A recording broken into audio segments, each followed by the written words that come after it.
Euroinnova Play, desde donde quieras y como quieras. Imagina que tu ordenador se convierte en la escena de un crimen y cada archivo es una pista concluyente. Sherlock Holmes investigaba y analizaba hasta el más mínimo detalle en el mundo físico-ficticio, y en el mundo digital real, donde se suele superar con creces a la ficción, necesitamos expertos que examinen los delitos tecnológicos con el máximo rigor. Y aquí es donde entra la informática forense, un campo bastante desconocido que combina tecnología y justicia. Bienvenidos a la conversación más confidencial que vas a encontrar sobre informática forense. Bienvenidos a Euroinnova Play.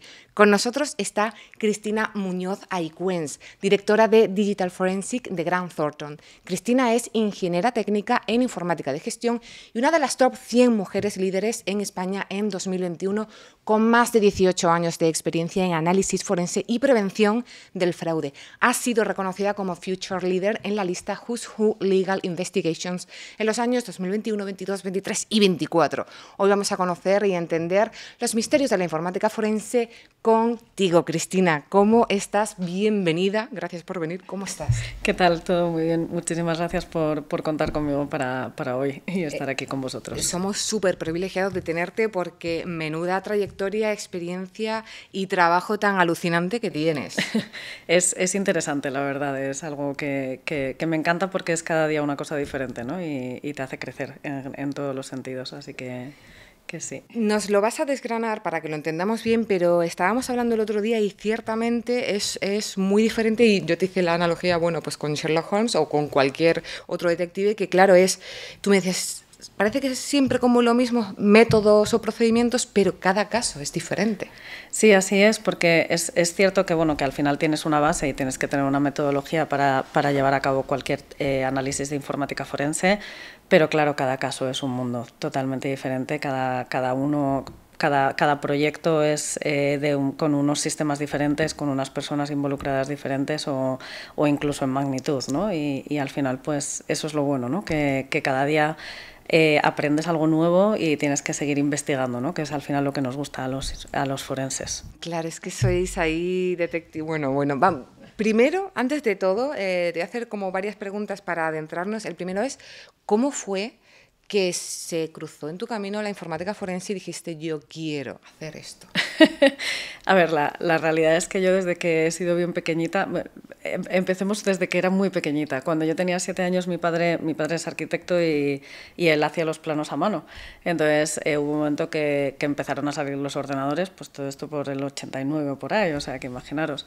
Y entonces dijo, yo me voy a comprar un ordenador porque, oye, voy a ganar tiempo, ¿no? En mi trabajo. Y entonces desde bien pequeñita, yo tendría 7 años, me sentaba ahí en el ordenador y me gustaba trastear y mi padre me enseñaba cómo hacerme mis programitas ahí y tal. Y entonces, gracias a Dios, tuve como la oportunidad de trastear y, como yo digo, cacharrear, ¿no? Y abrir ordenadores, tocar desde muy pequeña. Entonces siempre me gustó. Y cuando tuve que decidir qué carrera hacía, dije, bueno, pues voy a tirar un poco por el lado de la informática. Y luego yo creo que ha sido una cadena de suerte, ¿no? De una cosa con otra, que cuando terminé la carrera, empecé a trabajar en una empresa de lo que ahora es la ciberseguridad, que en su momento era seguridad de la información, en el que además sí que hacíamos ciertos informes periciales, ¿no? Hace ya un montón de años. Y bueno, pues poco a poco al final eso me gustaba, me llamó muchísimo la atención y luego pues unos años más tarde tuve la suerte de empezar a trabajar en una Big Four en el departamento de Forensic y ya desde entonces no he podido dejarlo. No sé, te enganchó y... Me enganchó y no soy capaz de soltarlo, así que... Muy bien, muy bien. Pues... Claro, habrá mucha gente que diga, pero Cristina, entonces realmente ¿esto de qué va? Antes de meternos ahí en qué es, para el común del público, ponnos un poquito en contexto con a lo mejor una serie de televisión, o peli o lo que tú quieras, para que a lo mejor si la informática forense fuera una serie, ¿cuál sería? Pues lo tengo casi muy claro, ¿no? Porque, todos habréis visto en algún momento CSI, ¿no? Que ha habido un montón de versiones de CSI Miami, Las Vegas, y es una pena porque luego duró muy poquito, también era muy ficción, pero sí que sacaron una versión que era CSI Cyber, y era pues mi mundo, ¿no? O sea, sí que es verdad que, bueno, ciertamente exagerado en algunas cosas y además, bueno, el que sabe veía, uy, esa IP, esa no existe, eso no es posible. Pero sí que es cierto que un poco al final la base es esa, ¿no? El C6 Cyber yo creo que clava un poco lo que sería la informática forense, ¿no? Para la gente normal que no sepa. Que no sepa. Yo la voy a buscar porque no la he visto. Entonces voy a echarle ahí Pues la prota era Patricia Arquette, además, o sea que era la jefa de la unidad de ciber. Bueno, ahí las mujeres al poder, ahí de a hecho. tope. Muy bien, muy Sí, bien. sí. Vale, entonces, ya que estamos un poquito en contexto y que entendemos hoy un poquito tu trayectoria, ¿qué es exactamente la informática forense? Pues al final la informática forense no deja de ser una ciencia, ¿no? Y quizás por equipararlo a algo que todo el mundo puede entender, al final cuando ocurre algo, ¿no? La informática forense es post-mortem, ¿no? Entonces ha ocurrido algo, ha habido algo que yo tengo que acreditar y que y que se ha cometido a través de medios informáticos, pues igual que si muere alguien, se abre el cadáver, se hace la autopsia y se determina cuáles han sido las causas se va inspeccionando, analizando muestras y demás, pues la informática forense es lo mismo, pero con un ordenador, un correo electrónico, teléfonos, ¿no? Hoy en día, además, que todo lo llevamos encima digitalizado, pues imagínate la cantidad de información y de fuente de prueba que puede haber, ¿no? Entonces, es esa ciencia aplicada a los medios tecnológicos que lo que me permiten es saber o intentar llegar a responder preguntas como qué, cómo, cuándo e incluso cuánto, ¿no? que puede ocurrir dentro de cualquier tipo de análisis de este tipo que se haga. Y me imagino que además ocurrirá de todo, no sé, un asesinato realmente, no sé si se puede averiguar algo a lo mejor que no es grave, no sé, no tengo ni idea. Bueno, pero fíjate en la cantidad yo creo que bueno, solo tenemos que hacer una búsqueda en internet para ver cuántos casos incluso de desapariciones o de fallecimientos el medio de prueba digital ha sido clave, ¿no? Teléfonos móviles, por ejemplo, por ubicación, ¿no? Ahí además, ahora últimamente está muy de moda series basadas en hechos reales vamos, justo aquí en España, que yo digo, madre mía, todo esto ha pasado aquí, de asesinatos y cosas que ha pasado en los últimos años, en los que la prueba digital ha sido una prueba clave para resolver el caso, ¿no? Incluso que es eso, que muchas veces no somos conscientes de la cantidad de información, de las videocámaras que hay por las calles, de los registros de los cajeros, de las compras que se han hecho, ¿no? Pues que al final muchas veces también tienes que ir ahí para poder trazar a lo mejor si realmente una persona estuvo en un sitio o en otro. Entonces, pues hasta en eso nosotros, evidentemente, no a nivel privado, porque al final nosotros trabajamos para entidades privadas o personas físicas, pero bueno, sí que fuerzas y cuerpos de seguridad del Estado utilizan esta informática forense para resolver todo tipo de casos, ¿no? O sea que... Que es súper interesante, es que me encanta este tema y bueno, te haría 1000 millones de preguntas que no tengo aquí como, pero entonces no se escuchan de verdad o todo lo que se ve en las series que, claro, dices, claro, sé que ha ido de aquí a allí, pues como dices tú, la cámara de seguridad del banco, el no sé qué que se conectó del repetidor o como se llame, en fin... No me voy a meter en berenjenales de si no se escucha. Eso daría para mucho, sí, para mucho, efectivamente. Efectivamente. Entonces, así un poquito para nosotros. Vamos a ver qué tipo de aplicaciones hay de la informática forense. Empecemos a un nivel más personal, ya te iré preguntando un poco más, pero a lo mejor pues para nosotros, de a pie, ¿cómo se no sé cómo se usa, cómo se aplica, sí, para bueno, qué nos sirve. O para qué nos puede, ¿no? O en qué momento podemos tener que necesitar. Pues al final, realmente la informática forense, como decía, lo que nos ayuda es a saber qué ha pasado o validar algo, ¿no? Que decimos que ha pasado. Entonces, pues realmente... A nivel personal, ¿para qué nos va a servir? Pues a lo mejor si estamos dentro de un procedimiento judicial, pues porque bien tenemos que demandar a alguien o porque a lo mejor nos está acosando a alguien o estamos teniendo algún problema o hemos sufrido un fraude, por ejemplo, que ahora está muy de moda, ¿no? Todos los temas de phishing, smishing y demás, que la gente no es consciente muchas veces, todo lo que se hace clic y demás, que al final muchas veces te conlleva pues pérdidas económicas bastante grandes y sobre todo pues a nivel personal, pues muchas veces hay gente que se queda sin todos los ahorros de su vida, pues para lo que nos sirve es para poder a investigar y analizar qué es lo que ha pasado y poder aportarlo como prueba pues en esa denuncia o demanda que se pueda hacer en el juzgado por lo que le haya podido pasar, ¿no? Pues hemos tenido casos desde pues familias o parejas que se están separando y que han tenido pues a lo mejor algún rifirrafe y ha quedado todo por WhatsApp porque le han mandado un audio y demás. Pues claro, al final si tú o si estas personas presentaban el WhatsApp impreso o una captura de pantalla, al final la otra parte puede alegar que eso ha sido manipulado, que se ha modificado y que es mentira y se lo está inventando todo, ¿no? Entonces, para evitar que puedan poner en duda eso, pues se puede pues acreditar que todo eso es real, pues tanto WhatsApps como correos electrónicos, ¿no? Hay muchas veces que también tuvimos un caso que era una persona que la habían despedido y no le estaban pagando pues bonus y un montón de cosas basado en unas cosas que decían y esta persona tenía que, o entregó como prueba como unos 100 y pico correos electrónicos que para que no pusieran en duda durante el procedimiento judicial que esos correos se los había inventado y que los había hecho en el momento para presentar en el proceso, pues lo que hicimos fue acreditar que no estaban manipulados, que eran los que eran, ¿no? Y que no había ningún tipo de alteración sobre la información que contenían. O bueno, pues no sé, un montón de, claro, sí, de todo lo que se te pueda ocurrir que pueda, pues tuvimos también otro cliente que un poco como lo que te decía de que había picado, ¿no?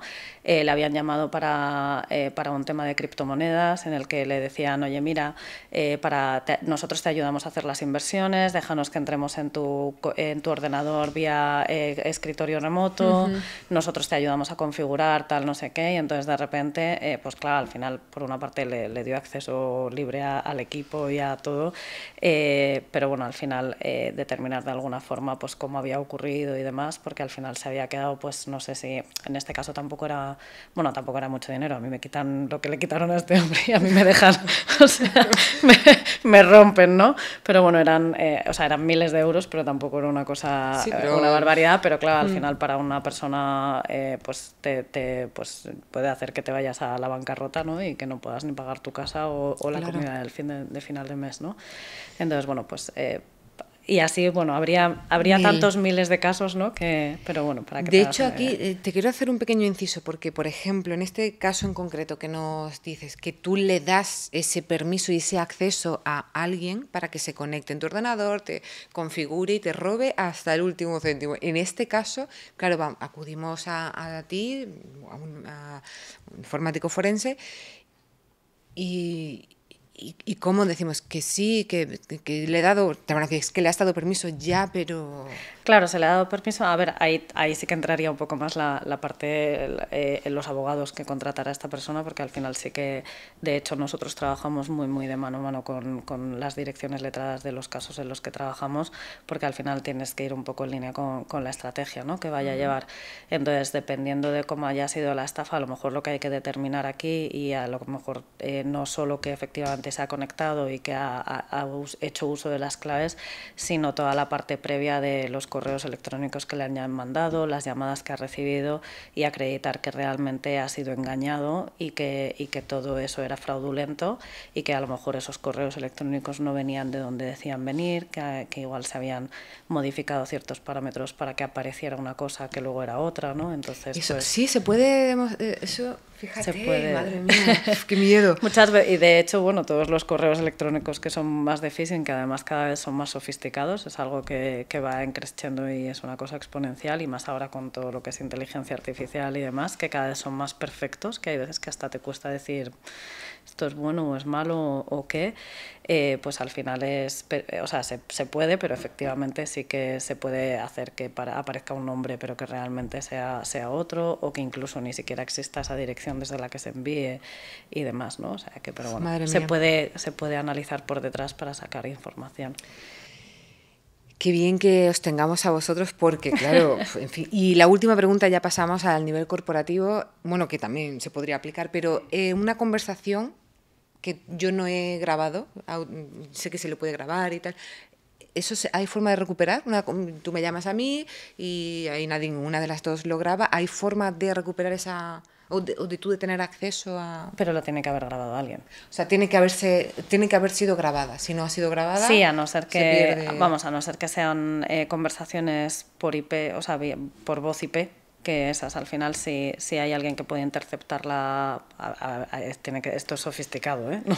Ya me imagino. Que luego la gente parece que es todo súper fácil y todo es súper tal, pero bueno, al final sí que tú, es curioso además, bueno, hice un curso hace tiempo que hicimos como la prueba y sí que tú puedes como lo que se llama snifar tráfico de red y entonces tú puedes como coger toda la información IP que al final lleva la llamada y eres capaz de recuperar la voz de la llamada. Pero bueno, tiene que ir por tráfico IP y tienes que ser capaz de capturar ese tráfico. O sea, que no es tan fácil. Y además eso que nos cuentan en las series de, bueno, claro, esto hago así, le doy un botón mágico y ya encuentro... Eso sí, además es algo curioso que, bueno, no sé si luego lo comentaremos, pero sí que es cierto que, por ejemplo, cuando nos hacen contrapericiales, todo lo ponen como que es facilísimo. Es súper fácil manipular las cosas, es súper fácil tocar, hacer, ¿no? Pero luego las cosas no son tan sencillas y fáciles para hacer como la gente quiere hacer creer, ¿no? O sea que... Sí, te voy a preguntar luego sobre eso. Porque es muy interesante. Pero bueno, vamos a continuar porque si no me quedo yo aquí en lo personal. A nivel corporativo, este tipo de aplicaciones, ¿para qué se usan como...? En fin, cuéntanos. Pues en general, bueno, hay digamos como dos vertientes a nivel corporativo, que bueno, en realidad es una en general, porque al final son investigaciones de cosas que hayan pasado en el entorno de la empresa, ¿no?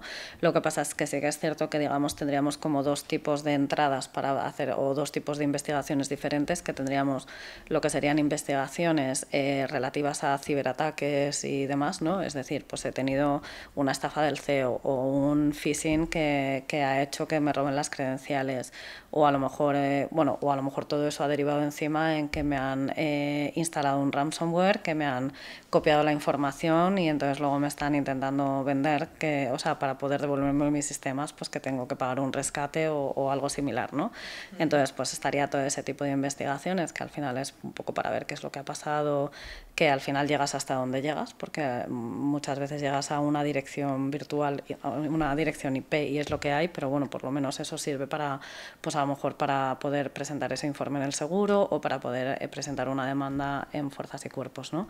Y luego, por otra parte, tendríamos todo lo que ya, digamos, bueno, lo que es como informática forense pura y dura, que sería analizar algunos hechos y todo eso, que al final es una gran parte muy, muy, muy importante de, yo creo que el 99% de las investigaciones internas.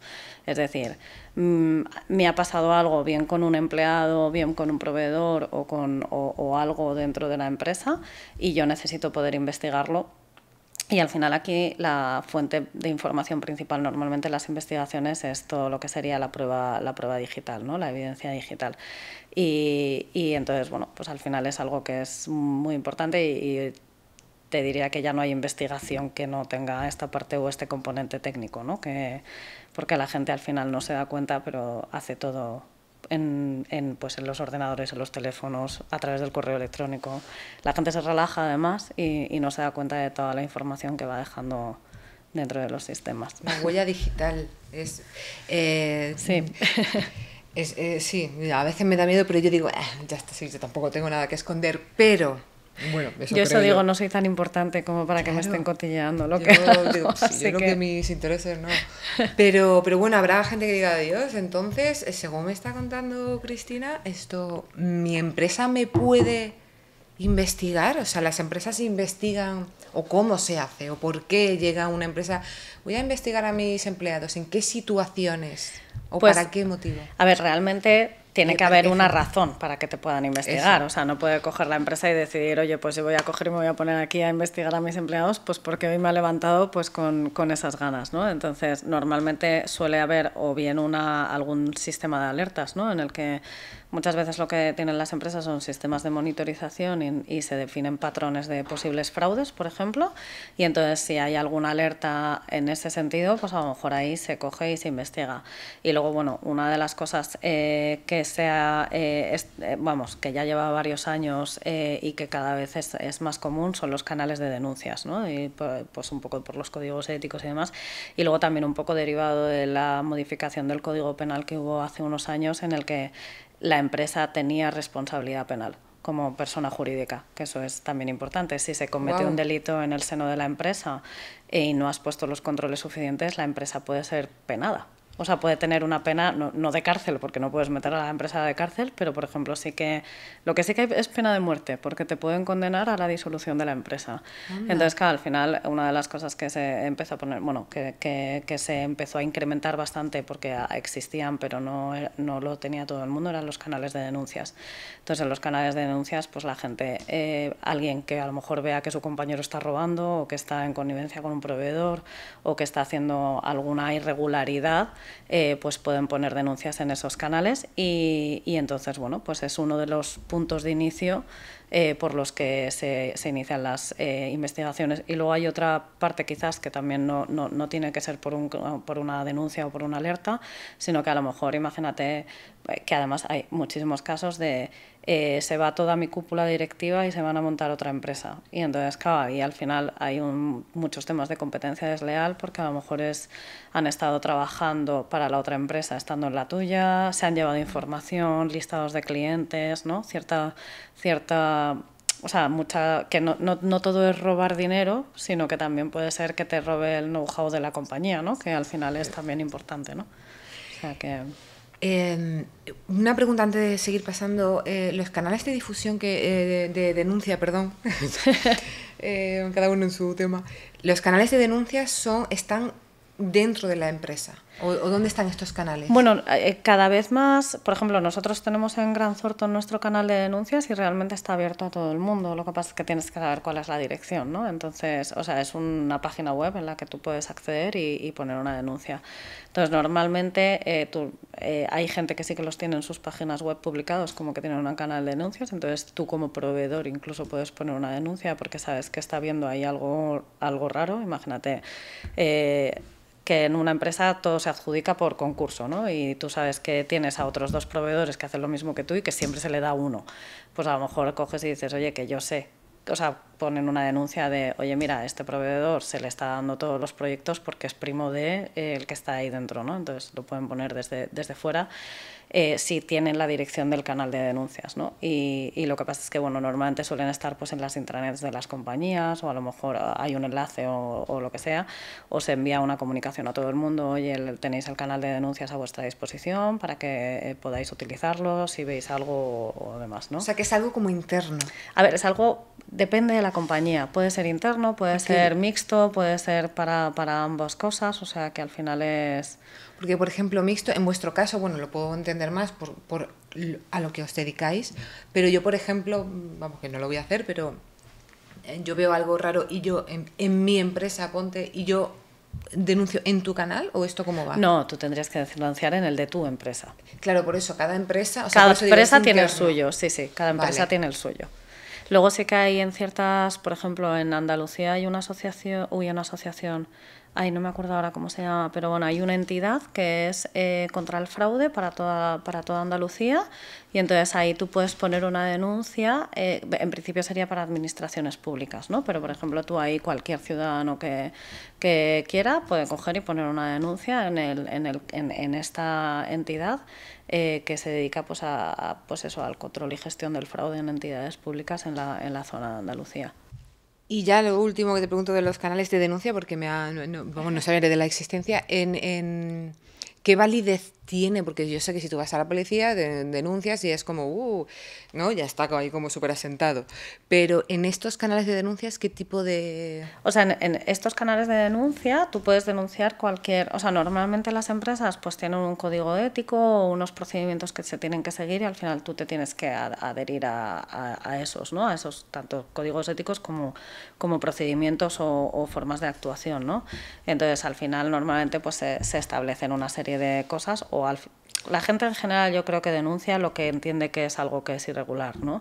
Incluso muchas veces no van directamente al canal de denuncia, sino que a lo mejor van a recursos humanos. Nosotros tuvimos un caso hace tiempo que ese fue bastante duro para mí para analizar porque había un empleado que estaba todo el día viendo pornografía en general. Y a ver, la gente como que se había callado y no había dicho nada hasta que de repente vieron que estaba viendo un tipo de pornografía que no era muy adecuada, ¿no? Entonces, en el momento en el que lo vieron, no fueron ni a un canal de denuncias ni nada, fueron a la puerta de recursos humanos y dijeron, oye, mira, hasta aquí. Claro. O sea, está pasando esto y demás. Entonces, ahí nosotros entramos para analizar y determinar, porque evidentemente a esta persona pues no no podía seguir ahí. Aparte de que luego además coincidía que en todos sus códigos éticos pues se prohibía expresamente pues ver ningún tipo de material pornográfico, ni ofensivo, ni nada de nada, ¿no? Entonces, bueno, pues al final eso pues también es, o sea, al final el resultado fue el que fue, que evidentemente a esta persona se le despidió y ya está. pero bueno. Cristina, en todos estos casos que nos estás contando, me intriga a mí mucho saber, sobre todo cuando la empresa te da material, te da el ordenador, te da un teléfono, te da la wifi y decide investigar a los trabajadores y te da el Teams, te da todo. Y nos pueden ver todo, la empresa tiene potestad para decir, voy a mirarte toda tu vida que tienes ahí. Eso querrían. Eso querrían. Eso querrían, eso sería lo que sería ideal para ellos, porque además, precisamente con esa premisa de, no, es que yo lo he comprado y yo tengo las facturas de los ordenadores y la factura del Office 365 y demás, ¿por qué no puedo mirarlo, no? Y la realidad es que al final, pues también hay que poner ciertos límites, ¿no? Y por la jurisprudencia que hay, la legislación que hay, no solo en España, también nosotros que hemos hecho muchos trabajos para otros países, al final hay una legislación muy parecida y claro, al final también entran también en juego los derechos fundamentales de las personas, pues sobre todo en todos estos temas entran en juego el secreto el secreto de las comunicaciones y el derecho a la intimidad de las personas, ¿no? Entonces, lo que al final establece esta jurisprudencia que te digo es tienes que tener como empresa una política en la que regules cuál es el uso de los dispositivos que pones a disposición de los empleados, ¿no? Como decías, teléfono, ordenador, correo electrónico, navegación web, todo, ficheros y demás, ¿no? Entonces, y esta política básicamente tiene que tener tres cosas. La primera de ellas es que se diga específicamente que todos esos dispositivos son propiedad de la empresa, eso es importante. La segunda sería qué tipo de uso puedes darle a esos dispositivos, si tiene que ser puramente profesional, si a lo mejor te permiten cierto uso personal, porque como yo digo, yo estoy 24 horas trabajando casi muchas veces, entonces claro, al final la cita del médico o mi declaración de Hacienda, pues es que no dejo de bajármela, ¿no? Entonces, bueno, hay muchas políticas que no se permite el uso personal, pero bueno, al final si te dicen es solo de uso profesional, entiendes pues que lo que tengas es lo que tienes ahí y ya está, aunque sea personal, ¿no? Y la tercera cosa es que tiene que venir reflejada en esa política es la posibilidad de monitorización por parte de la empresa siempre y cuando haya una causa. O sea, tú no puedes coger y decidir cojo y te investigo porque sí, ¿no? Tienes que tener una razón y además tienes que ser proporcional en el análisis que estás haciendo, ¿no? Y muchas veces cuando nos piden trabajos y, no sé, me lo invento, pues hay una denuncia que el director de compras está llevándose un montón de regalos y de viajes gratis y no sé qué. Pues claro, no puedes coger y decir, pues copio el ordenador y el correo a todo el departamento de compras, ¿no? Pues porque la denuncia está centrada en una persona, ¿no? Entonces tienes que reducir el alcance a lo que realmente vas a investigar, que luego muchas veces te lleva sorpresas y al final acabas encontrando más gente que está involucrada o no, pues como me acuerdo hace unos años que nos pasó con un tema que estábamos investigando a 2 personas porque parecía que se estaba montando una empresa paralela y se habían llevado todo el conocimiento y un producto además que habían desarrollado en la compañía en la que estaban, ¿no? Entonces estaban a la vez en la compañía y en paralelo generando todo ese nuevo negocio aparte, ¿no? Entonces cuando copiamos los ordenadores y demás, estos no sé si es que se dijeron lo tenemos todo en OneDrive, que era un cloud de estos que lo tenían y entonces resulta que se lo habían sincronizado con el ordenador del trabajo, el de la empresa paralela, y entonces claro, enseguida encontramos todos los estatutos, todas las presentaciones, todos los productos, todo lo que estaban desarrollando. Entonces cuando empezamos a mirar los estatutos, de repente digo, uy, pues si aquí está este y este, pero es que hay una persona más, y resulta que esa persona cuando se lo contó al cliente se quedó como blanco y me dijo, no me lo puedo creer, ese es director de nuestra compañía pero de otra área, que no tiene nada que ver con estos dos. Entonces claro, ahí sí que amplías un poco el alcance y ya vas a ver un poquito más, ¿no? que puede haber. Pero siempre eso, pues siendo proporcional y demás. Y lo que en ningún caso podemos hacer es que si no tenemos esas políticas no se puede analizar que lo que sí que es muy importante es garantizar la prueba y no perderla, ¿vale? O sea, que al final ahí sí que a lo mejor pues tenemos que aplicar ciertos procedimientos que tenemos que hacer para que no se elimine, porque además, igual que la información es muy rica, pero está hoy y mañana no está, o está hoy y dentro de media hora no está, ¿no? Entonces es esa volatilidad que tiene, ¿no?, la información que se puede perder de repente, ¿no? Bueno, tengo en la recámara ahora mismo muchas preguntas. Perdón, quiero intentar preguntarte las 3 justo que tengo. Bueno, una es que sí te la voy a hacer más adelante, que es ese mantener una prueba y evidencia, así que esa me la reservo. Pero 2 cositas con respecto a lo que nos estás diciendo. Has dicho lo de OneDrive, la nube. Me gustaría preguntarte, que yo sé que te lo acabo de preguntar detrás de cámaras, pero mundo cloud, la nube, todo lo que subimos, ya sea a nivel corporativo, a nivel personal, esto que, como te decía, pues es que este se ha sincronizado solo, ¿no? Mi ordenador, mi teléfono.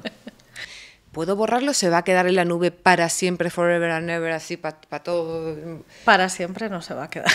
Bien, o sea que se puede eliminar.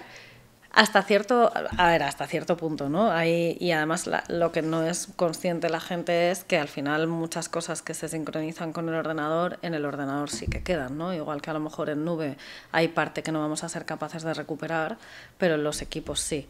Entonces, muchas veces, por ejemplo, la gente piensa, no, pues he borrado todo el correo electrónico y no hay nada. Bueno, pues a lo mejor si yo me voy al servidor y hago una descarga del servidor, me aparece semivacío, o solo me va a aparecer lo que se ha eliminado en el último mes, ¿vale? Porque sí que pues por ejemplo, Office 365 y Google en cuentas corporativas es lo que tienen por defecto de retención, pero si yo me voy al ordenador, los ordenadores se puede recuperar la información que se haya eliminado, ¿no? Y en concreto también de los ficheros de correo electrónico, pues se comportan como discos duros, con lo cual soy capaz de recuperar información que quizás la gente no es consciente de que había dejado ahí y sí que está, ¿no? Aunque se formatee el ordenador. Es que hay que hacer varios, o sea, se puede. Hay que hacer un formateo específico. Hay que hacer un formateo específico. Hay que hacer lo que se llama un wipeado, ¿no? Que al final es hacer como muchos formateos de seguido para que, porque bueno, esto sería entrar como súper técnico, pero si nos vamos a un nivel muy, muy bajo en un disco duro, digamos que tiene, o sea, imagínate que son como celditas, ¿no? Y que están a 0 o a 1, que es realmente lo que está compuesto un disco, ¿no? De ceros y de unos.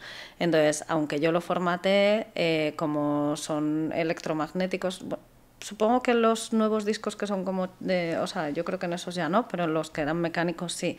Entonces tienen como cierta memoria en el que yo soy capaz de decir, pues es que este estaba antes a un 1 o a un 0, con lo cual serías capaz como de volver atrás para... Bueno, y de hecho hay empresas especializadas en recuperación de datos. Ellos te podrán contar un montón de cosas de recuperación de datos. Pero me parece Pero es todo alucinante. un mundo, el de Sí. la recuperación de la información. O sea, sí que es cierto que nosotros con las herramientas que tenemos podemos recuperar mucha información y de hecho hay muchos casos que prácticamente todo lo que al final podemos aportar es información que había sido eliminada y que hemos recuperado. O sea que hay algunos que es verdad que lo hicieron como bien o casi bien y al final todo es información que hemos recuperado y que hemos podido ver después. Eso supongo que luego me lo dirás, pero se me antoja que es una gran diferencia con el forense del cuerpo aquí, ¿no? Porque bueno, luego nos lo cuentas, vamos a eso. La otra preguntita, sí, antes de pasar a mundo evidencias, esta comunicación que tiene que tener la empresa en la que pues diga su política, para qué se usa y la posibilidad de monitorizar, ¿cómo lo tiene que decir o comunicar? Realmente lo tiene que comunicar de forma que los empleados sepan que existe, ¿vale? Muchas veces te dicen, no, es que no está firmado. Bueno, es que realmente no es necesario que esté firmado. O sea, lo que tiene que estar es comunicado y a disposición de los empleados, que no puedan decir, oye, yo es que no tenía acceso a esa política o no.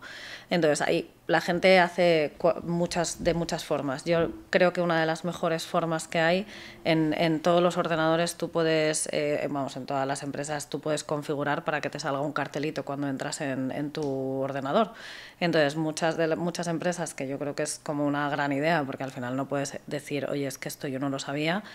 Cuando le das a Control Alt Sub para meter tu usuario y tu password, te sale un cartelito que te pone este ordenador es propiedad de la empresa, que sepa, bueno, su uso es puramente profesional y está arreglado bajo las normas de la política que puedes encontrar aquí en la intranet. Y claro, le tienes que dar a aceptar, porque si no, no puedes entrar a trabajar. Entonces nadie te puede decir, no, es que yo no conocía que esas políticas existían o que esto podría estar así. Vale. A mí es lo que más fácil me parece para que no puedan decir, oye, no lo conocía. También, bueno, la gente da formaciones, que al final todo eso quedan registros, o se mandan comunicaciones por correo electrónico a todo el mundo, oye, que sepáis que esta es la política, que tenéis que acoger a ella y demás. Hombre, a mí me parece muy interesante esta opción que das, porque cuando a lo mejor es una empresa, si es una empresa muy chiquitita, pues todavía, pero cuando es muy grande, que tiene tantas cosas, tanta comunicación, se pierde un poco ahí en esa... Sí, a mí me pasa muchas veces, esto que no me diga mi empresa que me mata, pero claro, todos los comunicados así más de la empresa hay veces que en el día a día no te da tiempo a mirarlos, entonces dices, bueno, ya lo miraré, y a veces que se te pasa y que no... Sí, te entiendo perfectamente. Que no te da. No te da la vida, no te da. ¿No la habéis leído? No, sí que tengo mil cosas. Vale. Eso es. Bueno, entonces, bueno, las aplicaciones ya nos ha quedado claras y quería preguntarte sobre la evidencia digital. Para empezar, ¿qué es exactamente la evidencia digital? ¿Por qué es tan importante? ¿Cómo se utiliza? Todo.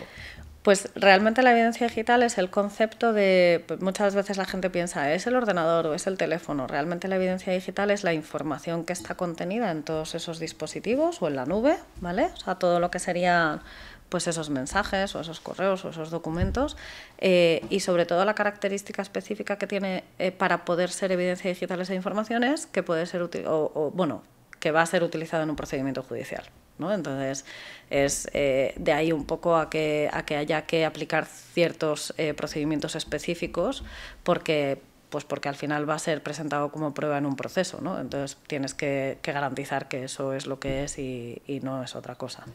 Claro, y entonces en estos procesos, o sea, bueno, sí, ya nos has dicho, pues sí, porque cómo se utiliza y por qué es tan importante, pero en estos procesos, ¿qué era lo que te quería preguntar antes para asegurar esta integridad, esta fiabilidad, que no se ha alterado, que es lo que se dice que es?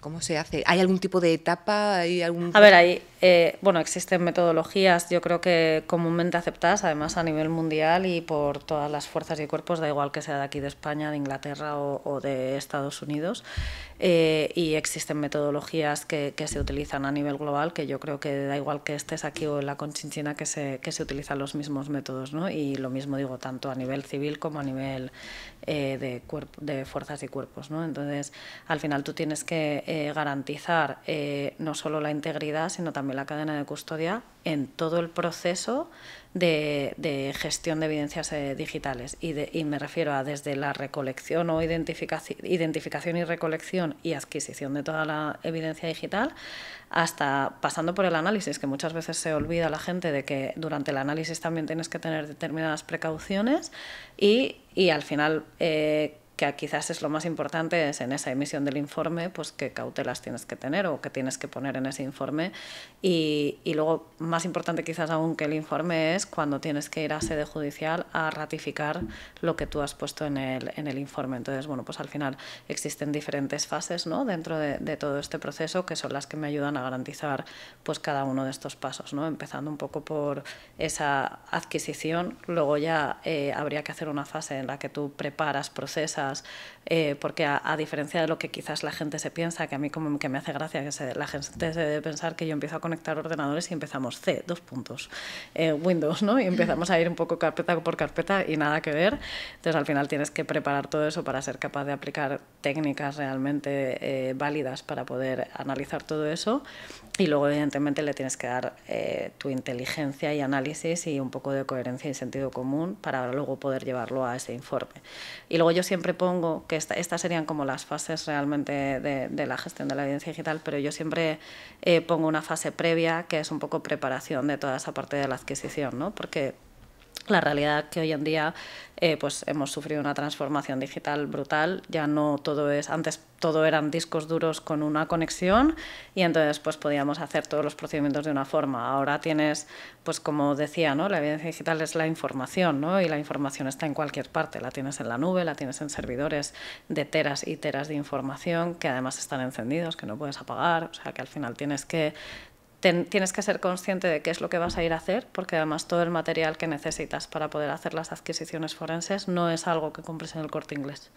Entonces, ni en el centro comercial de la esquina, ¿no? Que al final es material que cuesta dinero y que además muchas veces incluso te tarda semanas en llegar, ¿no? Desde que lo pides hasta que lo tienes, que es complicado, ¿no? A veces.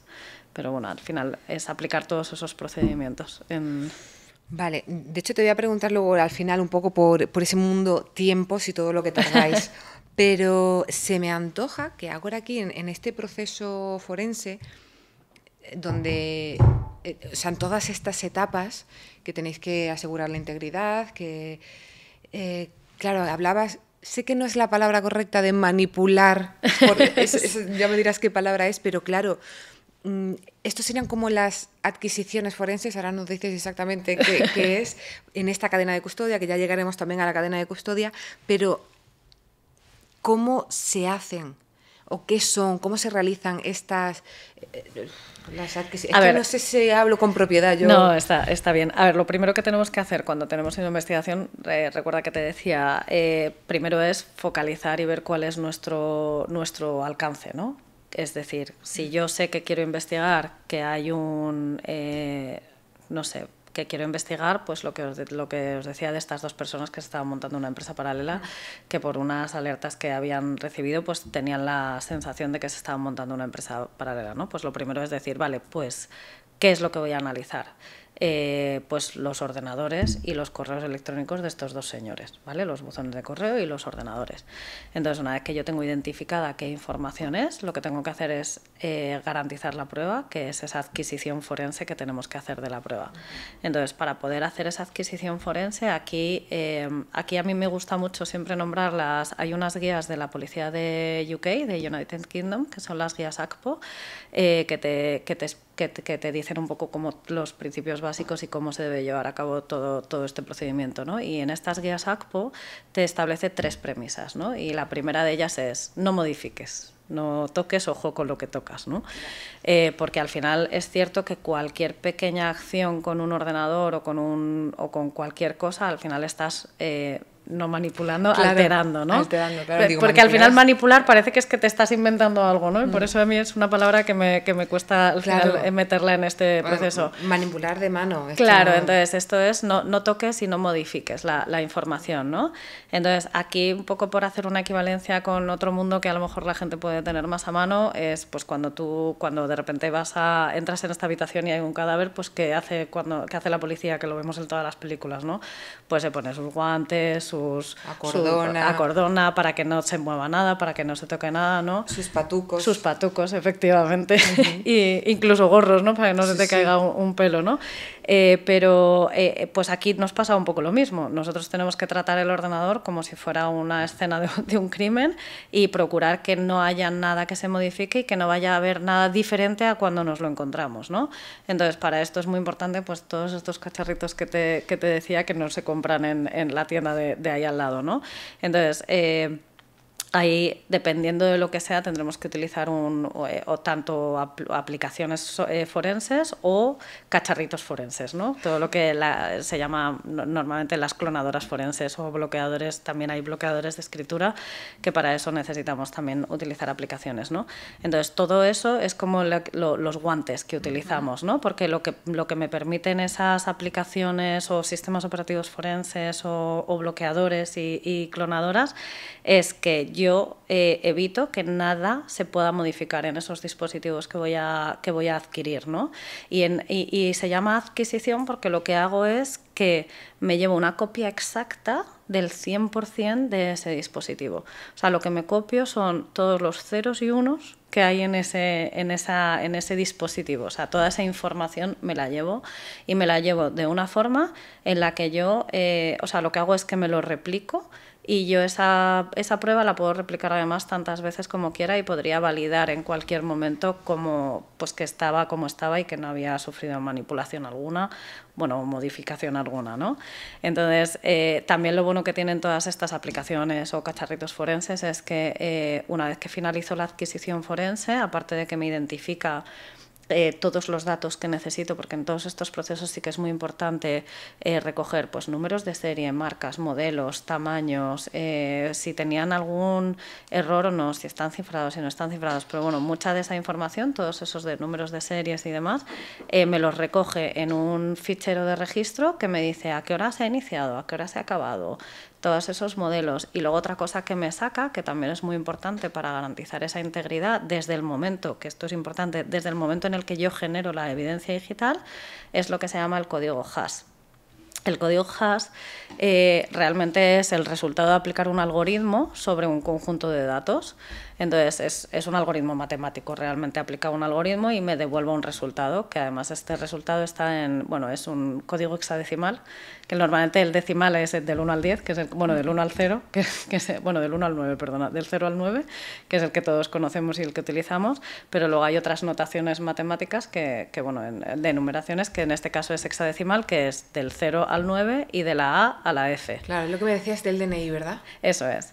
Entonces, mi código hash resultante, dependiendo del algoritmo que le aplique, va a ser más largo o más corto, es un churrete de números y letras, que al final es como, madre mía, F7, es como un poco complicado, pero sí que es verdad que ese resultado es único para cada fichero. O sea, no me va, si yo vuelvo a aplicar tantas veces como quiera ese algoritmo a ese fichero, siempre me va a dar el resultado, a no ser que se haya modificado algo del interior. ¿Vale? Es como que te explicaba el otro día, es la letra del DNI, que al final la letra del DNI se calcula en base a aplicar un algoritmo a los números del DNI. Entonces, sí, en el momento en el que te cambia un número del DNI, la letra ya va a ser otra diferente, ¿no? Y así sabéis si se ha modificado. Efectivamente, desde el momento en el que se ha generado. Yo antes, evidentemente, pues ha tenido una vida y se habrá podido cambiar, modificar. Lo bueno que tiene la evidencia digital es que luego yo individualmente, cada fichero que hay dentro de esa evidencia, podría validar si se ha modificado, si se ha abierto, si se ha accedido, toda esa información, ¿no? que es importante. De hecho, luego te lo pregunto, pero imagino que esto es fundamental para ese momento cuando se presenta en juicio y viene el defensor y dice, esto no lo ha hecho bien. Efectivamente. Y tú le dices, ¿no? Me imagino... Pues míralo, claro. Compruébalo, ¿no? Que es muy importante, sí, sí. Vale. Y una preguntita, para hacer esto, esta adquisición, bueno, para preparar todo esto, para realizarlo, ¿se necesita un notario? ¿Tener un notario presente? Pues te diré que, a ver, realmente es una práctica habitual aquí en España de toda la vida, que pues eso, hace 20 años cuando se empezó con bueno, hace más que empezaría seguramente, pero bueno, hace 20 años todo el mundo hacía todas las adquisiciones forenses con presencia de un notario. Entonces, realmente el notario lo que da fe es de lo que tú le dices. De hecho, lo que levanta es un acta de manifestaciones y presencia normalmente. O sea, y dice, oye, sí, yo veo que esta señorita ha puesto este disco en esta máquina y que me da otro, y normalmente, de hecho, lo que sí siempre en todos los casos se hace es que nosotros solemos sacar 2 copias de la información, una se precinta en bolsas como las de la policía y se le deja al notario y la guarda el notario, o sea, y no la tocamos más. Pero tendrá que saber algo, ¿no?, el notario, porque a mí me lo dan y digo... No sé. O sea, no, porque realmente los notarios aceptan depósitos de cualquier cosa, de dinero, de contratos, de joyas, de lo que sea, pues también le dejas en depósito un disco que tiene información. Entonces, lo que ellos presencian es, oye, yo veo y me está diciendo que está haciendo una copia exacta de este disco, y además pues deja reflejo de todos los números de serie, modelos y demás, y ya se queda ahí precintada. ¿Y por qué se queda esa copia precintada? Porque si en algún momento viene luego a hacer una contrapericia, en lugar de yo darle una información que a lo mejor puede poner en duda que yo haya podido estar tocando o no, se le dice, pues mira, en la notaría hay una copia que es exactamente lo mismo que yo me llevé para analizar. Entonces, pues se supone que debería de ir a la notaría, hacerse una copia de eso y ya poder hacer el contraanálisis, ¿no? Entonces, volviendo un poco a la pregunta de ¿es necesario el notario o no? Para el depósito sí o sí. Para el resto de procesos el problema es que no siempre es fácil que un notario vaya y presencie durante muchas horas, porque igual, vamos, yo he tenido copias que hemos estado 12 horas o días ¿Y incluso. eso hay que pagárselo? Claro. Bueno, claro, y que al final, mientras que está en un sitio presenciando eso, no está haciendo otras cosas, ¿no? Entonces, hay diferentes opciones y variaciones de poder tener un notario. Entonces, pues muchas veces lo que haces es, bueno, pues a lo mejor voy a la empresa, precinto los dispositivos que voy a copiar y me los llevo a un despacho de una notaría y ya allí hago las copias. O sea, hay alternativas que nos permiten seguir garantizando que tenemos un tercero independiente que está viendo que efectivamente yo al menos hago lo que digo que estoy haciendo, ¿no? O sea que bueno, pero hay diferentes, depende un poco de la situación y del día y del momento en el que se haga, porque hay veces que tenemos que hacer estas actuaciones por la noche, entonces pues no siempre es sencillo tener como testigo a un notario, entonces pues a lo mejor se opta por otro tipo de testigos en este proceso. Imagino que tendrá, bueno, su protocolo también, su firma, y claro, yo decía, tiene que saber un poco, pero no tiene por qué con este código hash. Quiero decir, si tú le dices luego al que perita, no sé si se dice así. Sí. Si te dice, no, te la he inventado, no, pues ve a la notaría, ahí está lo mismo que yo tengo, tal, y el código puede verificar que es. Claro, porque lo que puede hacer el quien sea, y a mí me ha pasado, ¿no? Que me han llegado a dar evidencias que han obtenido otras personas, entonces yo lo primero que hago siempre es decir, voy a calcular ese algoritmo sobre ese fichero que me estás dando y voy a comprobar que efectivamente me coincide con el que tú decías que habías sacado. Entonces es como algo esencial. Estoy aprendiendo un montón, Cristina. Cristina, yo te lo agradezco un montón. Además, me encanta este mundo. Vale. Es divertido. Sí lo es. Cristina, ahora quiero... Bueno, hemos mencionado un poquito la cadena de custodia y quiero que nos cuentes exactamente qué es. Que más o menos por lo que nos está diciendo tenemos una idea, pero ¿qué es? ¿Por qué es crucial? Y cómo esta cadena de custodia también se mantiene intacta, porque hay que mantener intacto todo. Sí, bueno, y además, bueno, yo creo que todo el mundo ha oído hablar de cadena de custodia, se ha roto la cadena de custodia, ¿no? Muchas veces en el telediario, ¿no? Porque se ha invalidado esta prueba porque se rompió la cadena de custodia, ¿no? Pero sí que es cierto que yo creo que la gente no es consciente de lo que es realmente la cadena de custodia. Que no. Simplemente es que se ha roto la cadena de custodia, ¿no? Realmente la cadena de custodia es ese sistema como de gestión y control de las evidencias que hemos generado y básicamente es qué se ha hecho con la evidencia en cada momento, por qué manos ha pasado y en ese intercambio de manos el por qué o qué se ha hecho con esa evidencia, ¿no? Realmente cuando se rompe la cadena de custodia es cuando de repente perdemos, imagínate, entre un movimiento y otro, el qué ha pasado, ¿no? Con la evidencia durante ese tiempo. No sé en qué caso era ahora exactamente, pero recuerdo que de repente, no sé en qué era, que había una prueba que era una mochila y entonces la mochila de repente desapareció y apareció 2 semanas después en no sé dónde, ¿no? Pues ahí sí que se ha roto la cadena de custodia. Vale. Y vete tú a saber qué había en esa mochila en el momento en el de la recogida o después, ¿no? Entonces, para garantizar la cadena de custodia utilizamos 2 cosas que son sencillas, ¿no? Las bolsas de precinto, que son esas bolsas de pruebas, ¿no? Que las hay de todos los tamaños. Yo tengo unas que yo creo que entraría un cadáver ahí dentro, porque bueno, entra un Mac, entra un Macintosh grande, pues ya, pero las hay más grandes todavía. Y entonces en esas bolsas de precinto tienen unas pegatinas, tienen, o sea, tú cuando la cierras, esa pegatina que se pega, si tú lo abres o la vulneras, se nota, o sea, es como que se queda parte pegado en un lado y en el otro, y de hecho te pone como stop, ¿no? Como si ya lo hubieras vulnerado, ¿no? Y aparte normalmente tiene una parte en la bolsa en la que tú vas poniendo pues qué evidencia es, cuándo se ha recogido, la firma, la gente que ha estado presente y demás. Y tienen una numeración única, esa bolsa. Entonces tú normalmente eso luego, con la segunda parte, digamos, que se utiliza para garantizar esa cadena de custodia, lo que tienes son formularios de cadena de custodia en el que se identifica todo eso, el número de bolsa, qué está contenido dentro de la bolsa y demás. Y entonces es muy sencillo, porque lo único que pones es fecha, hora, quién la da, quién la recibe y unas notas sobre qué se ha hecho en ese momento, ¿no? Entonces, de esa forma tú tienes trazado por dónde ha pasado, ¿no? Y esto es una de las cosas importantes. ¿Por qué? Pues porque efectivamente si tú pierdes en algún momento el control de qué ha pasado con esa evidencia, se puede poner ya en duda que realmente eso es lo que tú has adquirido y generado como evidencia digital. Y luego, por otra parte, claro, al final... para que te hagas una idea, la evidencia digital es la más rica en información con respecto a cualquier caso de los que tratamos, porque normalmente que te decía el otro día, ¿no? Que te reías, es donde está el cuchillo con la sangre y las huellas. O sea, es normalmente porque piensa que muchas veces, sobre todo pues en entornos corporativos, pues a lo mejor tienes la contabilidad, tienes los procedimientos, tienes una factura, se contabiliza, se paga, pues a lo mejor puede parecer normal, ¿no? Pero quizás es en la evidencia digital donde tengamos el correo electrónico de, oye Pepe, que esta es la factura que me ha hecho mi hermano para que nos lo llevemos a medias, págala, ¿sabes? Entonces, a lo mejor puede parecer que es total, pero realmente la prueba está ahí.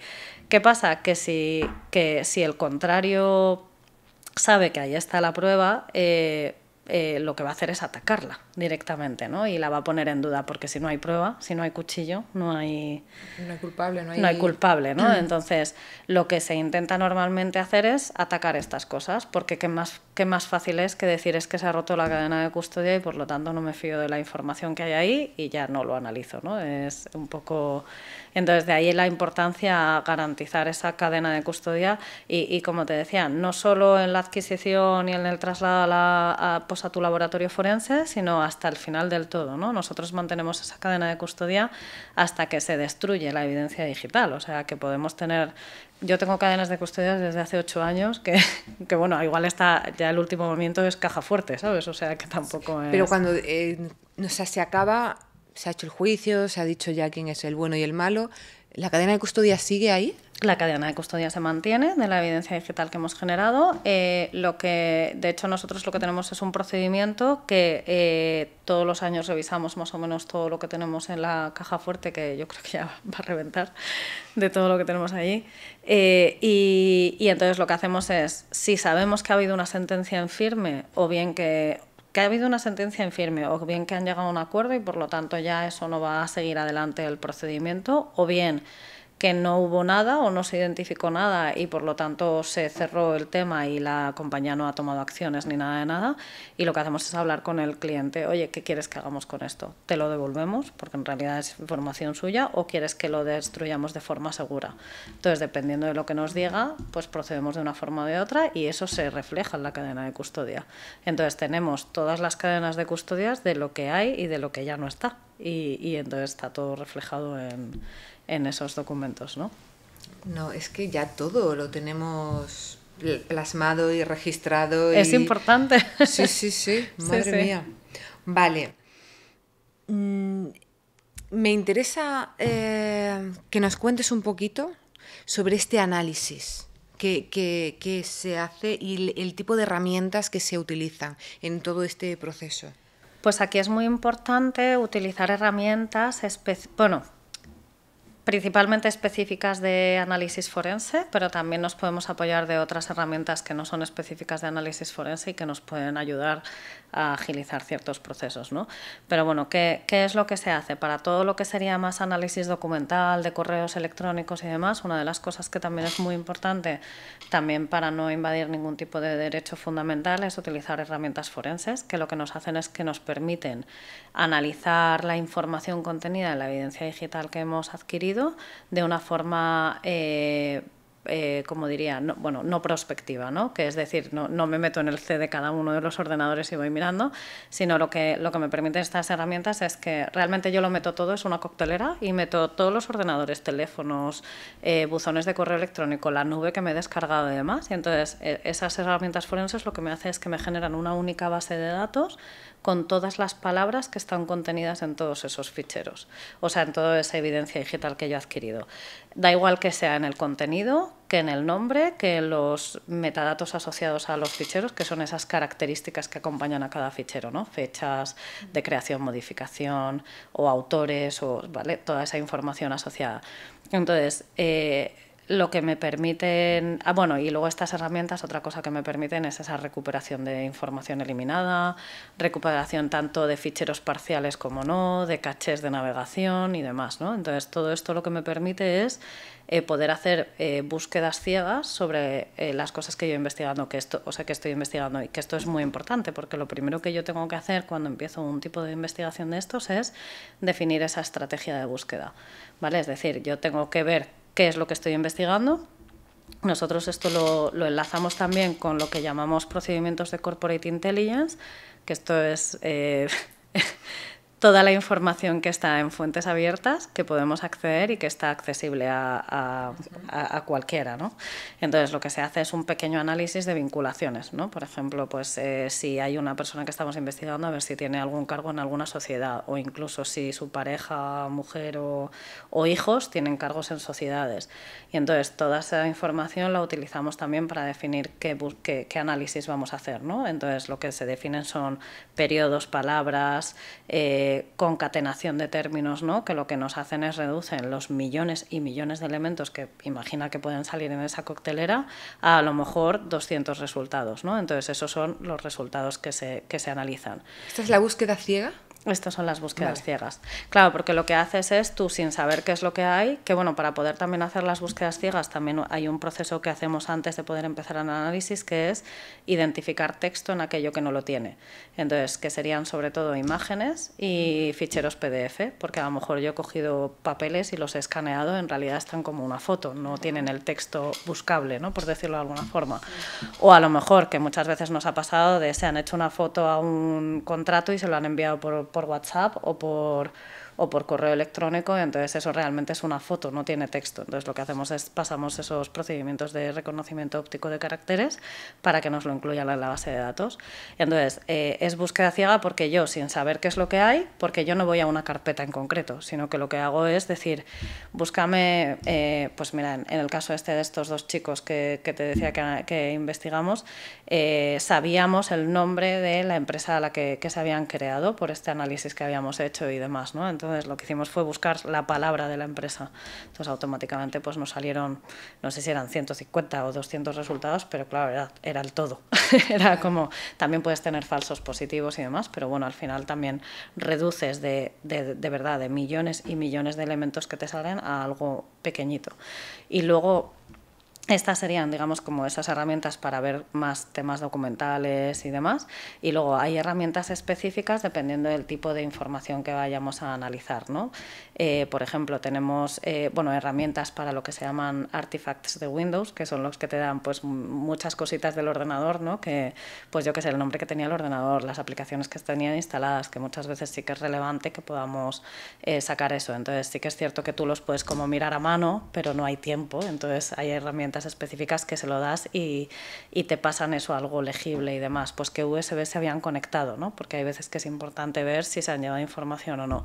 Y luego tenemos otras herramientas específicas, por ejemplo, igual que para hacer las copias de adquisiciones forenses de teléfonos móviles, también están esas aplicaciones específicas de análisis de teléfonos móviles que nos dan una información súper detallada, incluso pues nos regeneran como la conversación de WhatsApp, ¿sabes? Que además eso muchas veces una imagen vale más que 1000 palabras y para ponerlo en un informe pues es mejor poner una captura que copiar un texto. Y estas herramientas, por ejemplo, incluso tienen puntos específicos dentro de la aplicación que yo puedo ver, pues por ejemplo, toda la geolocalización o todas las wifis a las que se ha conectado, que también te dan información de localización. Tuvimos un caso, por ejemplo, que lo hicimos solo con aplicaciones para análisis móviles, bueno, y complementamos con cierta información adicional, tanto de redes como de tarjetas bancarias y demás, pues de una persona que necesitábamos geolocalizar durante un año entero dónde había estado, porque era importante determinar si había estado, en concreto era importante determinar si había estado aquí en España o fuera de España, ¿no? Durante qué tiempo.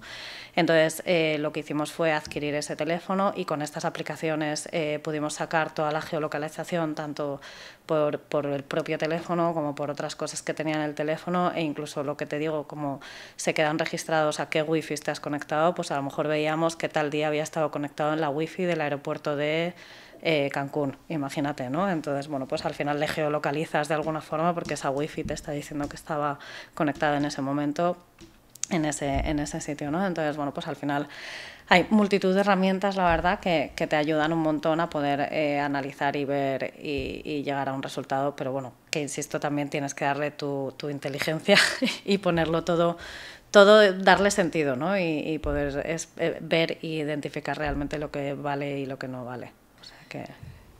Es que eso te iba a preguntar de hecho sobre eso, pero no me voy a pasar a lo siguiente porque Hay que ver exactamente, como bien dices, qué vale y qué no vale.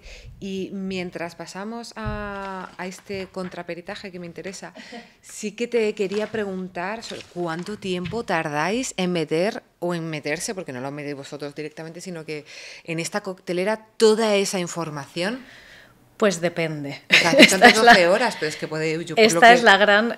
bueno, a ver, es que aquí la gente cuando viene al laboratorio se ríe porque en el laboratorio forense, nuestro gran Thornton, yo decidí que iba a poner pegatinas por las paredes, que aquello era muy soso, y entonces en una tengo unos Space Invaders en toda la pared, y en otra pared tenía así como una zona como alargada, y entonces dentro de los vinilos que vi había una barra de progreso, y dije, esta es la pegatina que tiene que venir aquí, sí o sí, porque claro, nos pasamos gran parte de nuestra vida viendo barras de progreso. O sea, esto parece muy sofisticado y luego, como si alguien al final ve esa serie de CSI Cyber, verá que las cosas se hacían así, ¿sabes? En 5 minutos ya tenían un ordenador procesado, podían sacar la información y demás. Eso no es así. Esto no es así. Entonces, depende mucho, y además el problema es que si los tiempos Windows, que todo el mundo los conoce, son los que son, los tiempos forenses ya os puedo contar. O sea, hay veces que es horroroso. Las adquisiciones no tanto, porque sí que es cierto que como copiamos el 100% del disco, ¿vale? Porque precisamente para poder recuperar información que está eliminada, que muchas veces cuando hacemos esa fase de preparación le digo a los de informática, pero ¿qué capacidad tienen los discos? No te preocupes, si solo tienen 20 gigas ocupados, digo, no, ¿qué capacidad tiene? Porque realmente igual a mí me interesan más los otros 580 que hay o lo que sea, ¿no? que esos 20 gigas. Entonces, sí que es cierto que en las adquisiciones, cuando yo empiezo una adquisición, sé lo que voy a tardar, porque como copio todo, no copia ficheros, entonces no tiene que recalcular, pues dependiendo un poco del tamaño del disco, pues puede ser desde 20 minutos hasta, pues me he llegado a tirar 12 horas o más, ¿no? Me acuerdo de unos servidores que estuvimos copiando, que además estaban en funcionamiento y demás, pues ahí que eran muchos teras de información y nos tiramos varios días que, claro, lo tuvimos que dejar en una sala cerrada, ahí sí que vino el notario y demás, entonces, bueno, pues ahí teníamos que ir como cada rato a ver cómo iba y cómo terminaba, ¿no? Pero bueno, ahora bien, esa es la parte, primero se tarda en la adquisición, pero es que luego se tarda en procesar y en meter en esa coctelera. Entonces, el problema de esa coctelera es que no puedes tener claro cuánto hay, porque como tú recuperas información, puede ser que de un disco de 1 tera acabes teniendo, no sé, 1,5 teras de información. Entonces, claro, tú según vas procesando, igual identifica cosas, vas recuperando, o de repente hay gente que tiene máquinas virtuales dentro de los ordenadores, con lo cual de repente saca una máquina y entonces tienes que volver. Bueno, entonces es un poco terrorífico. Pero bueno, puedes tardar poco o puedes tardar pues varios días. Y ahí hay veces que con los plazos que existen es un problema, ¿no? Entonces, sobre todo, hay veces que tienes que reducir las opciones que tienes, porque tú cuando pones a procesar la información tienes que decidir cómo procesas, ¿no? Y tienes que decidir si te compensa procesar cierta información o no, o si solo te quieres quedar con... Por ejemplo, anoche yo puse a procesar un ordenador que realmente lo que nos interesa es toda la parte más ofimática y demás, y entonces yo dije, mira, pues todo lo que son logs, archivos de sistemas, ficheros desconocidos y tal, no los voy a querer porque nos corre prisa, y entonces como luego tú puedes reprocesar y volver a hacer más opciones, pues hay veces que es mejor quitarle alguna opción, poder empezar a analizar y luego decir, bueno, dependiendo de lo que vea, ya cojo y aplico otras opciones, ¿no? O sea que tan rápido así como CSI nos dice que es, no es. Ojalá. Bueno, ya llegaremos, que ahora te preguntaré sobre el futuro, cómo lo ves, pero vale, estamos ya casi terminando, pero te voy a hacer algunas preguntitas porque interesante ver este contraperitaje. ¿Cómo hacen? ¿Qué dicen? ¿Cómo os defendéis? Bueno, algunas cositas sí no las has revelado ya, pero no sé si hay algo más. Pues fíjate, yo creo que es una pena porque además, tal y como se está haciendo, o por lo menos en los últimos, te diría, 8 o 9 años que llevo, o sea, estos últimos 9 años principalmente, lo que estoy viendo es que el contraperitaje se está basando más en simplemente lanzar suposiciones, ¿no? En lugar de hacer el trabajo que tendría que hacer un contrapericial. Porque, bueno, digamos que la definición oficial de un informe pericial da igual del ámbito que sea, o sea, da igual que sea de informática, económico o de arquitectónico, es que en el informe pericial, o sea, que tú teniendo acceso a la misma información a la que ha tenido acceso al perito, seas capaz de llegar a las mismas conclusiones o no. O sea, es decir, si yo con la misma información que otro perito ha hecho un informe llego a una conclusión diferente, ahí está mi contrapericia y es, oye, tú me estás diciendo que ha pasado esto y sin embargo yo lo que estoy viendo es otra cosa totalmente diferente, ¿no? Eso sería lo que el contraperitaje debería de hacer, es decir, intentar replicar o intentar ver y llegar o no a las mismas conclusiones. ¿Qué es lo que está pasando? Y sobre todo en esta parte más informática, que realmente lo que hacen... Bueno, el otro día es que me encontré a uno que ni había hecho informe directamente. Decidió que es que, claro, que no se fiaba de nada de la prueba y entonces que él, que para qué iba a perder el tiempo en hacer un informe, un contrainforme, ¿no?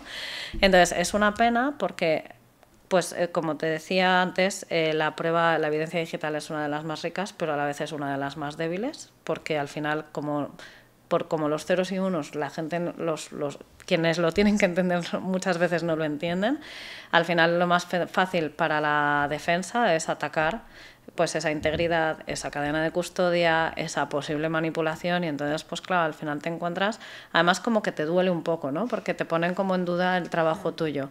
Y yo creo que al final lo que se está consiguiendo es todo lo contrario a lo que se debería de conseguir y es desprestigiar la función del perito informático, ¿no? Porque al final, pues hay un montón de ellos que es eso, lo que hacen. Había uno que, va a haber un día que voy a decir, pues demuéstrame que es tan fácil manipular la información como me dices que es, ¿no? Te mando ahora un correo y me lo modificas en este instante para enseñarle a su señoría que efectivamente es fácil y sencillo, ¿no? Porque pero se supone que son también informáticos forenses.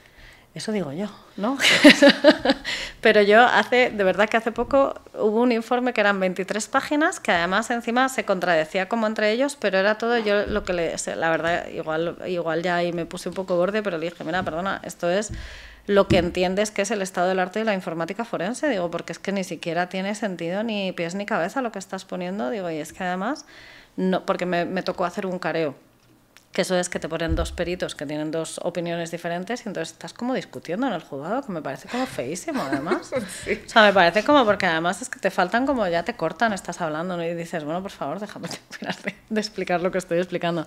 Y entonces todo era que se podría haber manipulado, que podría haber hecho, que podría haber, y entonces era como, no, pero ve, coge la prueba y demuestra que efectivamente esto está manipulado y que no es lo que es, porque además... Precisamente yo me dedico el 100% de mi tiempo a esto, entonces a mí no me interesa hacer algo mal, porque entonces es que me estoy tirando piedras sobre mi propio tejado, ¿no? Pero sí que es cierto que, bueno, que al final es lo fácil, ¿no? ¿Para qué voy a gastar dinero en analizar algo si yo puedo coger y poner la duda, ¿no? Pero bueno, es una pena. La verdad es que a mí me da como pena porque se desprestigia, yo creo, nuestra profesión. Bueno, pero tenéis muchísimos recursos para, como esto es intacto y el notario y hay tantísimo protocolo. Pues aún así, fíjate cómo llega la cosa, que yo hace unos años tuve que pedir a mi... Esto fue como gracioso porque decía que habíamos vulnerado la cadena. Esto habíamos hecho una copia, era en un parque de ocio, ¿no? Y entonces, pues claro, ahí sí que la habíamos hecho con testigos y demás, un sábado, que además esta fue una copia que se complicó y nos llevó todo el día, ¿no? Y el caso es que al finalizar el día, al finalizar la copia, se levantó un acta, firmamos todos, se precintó en una bolsa. Y lo que pasa es que esto se depositó el lunes por la mañana en la notaría. Bueno, pues decía que habíamos roto la cadena de custodia porque todos los testigos y los que habíamos estado ahí no habíamos dormido todo el fin de semana juntos, junto con la bolsa de precinto, y no habíamos ido hasta la notaría el lunes para depositar la bolsa, o sea, algo que era absurdo. Y la otra cosa que nos decía era, bueno, claro, ¿y quién dice que las bolsas, esas numeraciones son únicas de verdad? Puede haber otra bolsa con la misma numeración. Entonces digo yo, o sea, es que tengo que llegar hasta el punto de que le tuve que pedir a mi proveedor de bolsas un certificado diciéndome que la numeración de las bolsas era única. Le dije, oye, ¿me puedes emitir un certificado de si la numeración de las bolsas o no es única? Porque llegamos hasta estos puntos. Yo no sé si eso es más bien por la televisión y las series y tanta ficción o porque no son informáticos forenses de verdad, o no tengo ni idea, no lo sé si lo quiero saber. Yo tampoco. Entonces, a la hora de redactar el informe para el juicio ya, es como súper fundamental, porque yo ahí entiendo, bueno, tiene que ser claro, contundente, convincente y que este contraperitaje no te pille. Efectivamente, y ahí yo creo que que es súper sencillo. Y yo siempre digo, hablar en peras y manzanas. O sea, que la gente muchas veces lees informes que son hipertécnicos, que no hay quien los entienda, que son enrevesados y demás, y yo digo, trasladar esos ceros y unos a peras y manzanas, a algo que se entienda, contado una historia, porque al final tiene que enganchar, ¿no? O sea, tienes que ser capaz de seguir un hilo y poder entender a las conclusiones a las que has llegado, ¿no? Entonces, pues bueno, y luego una cosa que yo siempre, o que siempre recomendamos es las conclusiones ponerlas al principio, porque hay veces que los informes son de 50, 100, 200 páginas, entonces eso hay veces que no hay quien se lo lea, pero si tú pones tu resumen y conclusiones al principio y el lector, que al final el que nos interesa que lo entienda y que lo lea es el juez, lo entiende y lo ve, va a seguir adelante, ¿no? Y yo ahí siempre uso un truquillo que se lo paso siempre a alguien más del entorno financiero y demás, en plan de por favor léetelo a ver si lo entiendes, y si lo entienden digo vale, pues fenomenal, está bien, ¿no? Y bueno, al final lo que te decía, tiene que llevar un poco todo el trabajo que hemos realizado, las pruebas, referenciar la documentación que se ha analizado y sobre todo lo que yo siempre digo es intentar no repetir muchas referencias a ciertas cosas, como por ejemplo los números de serie o los números de bolsa, porque al final muchas veces del copia y pega y colorea te equivocas, cambias un número y no es que esté mal hecho otro trabajo, sino que das pie a que otro te diga es que aquí has puesto este número de bolsa y aquí has puesto este otro, ¿no? Entonces sí que tienes que tener cuidado pues con ese tipo de errores que al final pueden llevar a que pongan en duda el trabajo que has hecho. Cristina, es alucinante tu trabajo. Estoy segura, bueno, mucha gente que nos estará viendo lo hace ya con ese interés, pero habrá mucha gente que diga, Dios, yo quiero trabajar en eso. Cuéntanos un poquito qué tipo de habilidades y de conocimientos tiene que tener este profesional y qué se espera de ellos. Así un poco... Pues yo creo que lo que tienen que tener, y fíjate qué sencillo, no hace falta que tengas 200.000 carreras, cursos y demás, porque todo eso al final se va aprendiendo y lo vas cogiendo con la práctica también. A ver, no está de más que tengas alguna base, ¿no? Que al final siempre hay algunos cursos y demás, pero lo principal de todo es que tengas curiosidad, ganas de aprender, de involucrarte en los proyectos y de intentar darle un poco de sentido a todas esas cosas, pero sobre todo curiosidad y ese gusanillo de investigar, ¿no? Es que sois detectives. Somos un poco detectives. Sí. Totalmente. Totalmente. Pero es importante porque además, como te decía, cada caso es un mundo, la evolución que tiene la tecnología es exponencial, ¿no? Y entonces tampoco puedes saber de todo, ¿no? Entonces tienes que tener pues voy a mirar un poquito más, ¿no? Y voy a ver si a lo mejor yendo por aquí o yendo por acá o analizando esto voy a obtener las respuestas que necesito y cómo puedo hacerlo, ¿no? Porque cada día en la informática forense es un reto nuevo y hay que tener esas ganas de superarlo, ¿no? O sea que... Sois súper valientes, hay que tener pasión, cabeza, corazón, todo lo tenéis que tener y la curiosidad fundamental. Y con esta evolución tan rápida de las tecnologías y lo que nos estabas contando del todo el tiempo que tardáis en hacer las copias, en procesar, en tal, la coctelera, ahora, ¿de alguna forma crees que las nuevas tecnologías, los avances, la inteligencia artificial puede ayudar, si no es en en otro campito que vuestro? A ver, yo creo que las personas vamos a tener que estar ahí siempre para darle sentido, porque además muchas veces tienes que también saber interpretar pues todos esos metadatos que te decía, ¿no? Que no todo muchas veces parece lo que es, pero sí que es cierto que toda la evolución que estamos teniendo yo creo que va a tender a agilizar todos los procesos para poder acceder mucho más rápido a la información, porque los tiempos son muy importantes, porque además hay muchas veces que tienes 2, 3 días o una semana para hacer las cosas, entonces claro, al final necesitas poder tener esa inmediatez, ¿no? Que cada vez más las herramientas tienden a eso, ¿no? A que ya puedas empezar a analizar mientras que se está procesando todo, que a lo mejor no tienes la totalidad, pero que ya puedes hacer. Y luego yo creo que también va a empezar y ya se está metiendo en las herramientas toda la aplicación de inteligencia artificial, de forma que a lo mejor tú estás analizando parte de la información y ya la máquina te va a decir, oye, que si todo esto te está pareciendo relevante, igual deberías de mirar todo esto porque puede tener alguna similitud o algo con lo que tú estás, porque tú mientras que vas revisando vas clasificando, ¿no? Entonces, bueno, pues a lo mejor te puede decir, oye, coge también todo esto que probablemente te vaya a dar información que te pueda ser útil, ¿no? Qué interesante. De la inteligencia artificial podríamos hablar en otra ocasión aplicada a la informática forense. Informática forense, sí, sí. Cristina, ¿cómo agradecerte todo lo que nos has contado, todo lo que has compartido, lo muchísimo que hemos aprendido? O sea, muchas gracias a vosotros. Gracias por venir. Gracias, yo quiero ser informática forense ahora. Os he convencido a todos, ¿no? Yo creo que sí, yo creo que ahora, vamos, totalmente. Bueno, de hecho, bueno, si tenéis una pregunta que no haya hecho yo o queréis que vuelva Cristina, por favor, contárnoslo. Porque sí, pues yo quiero traer a Cristina otra vez. Gracias, de verdad, gracias por todo.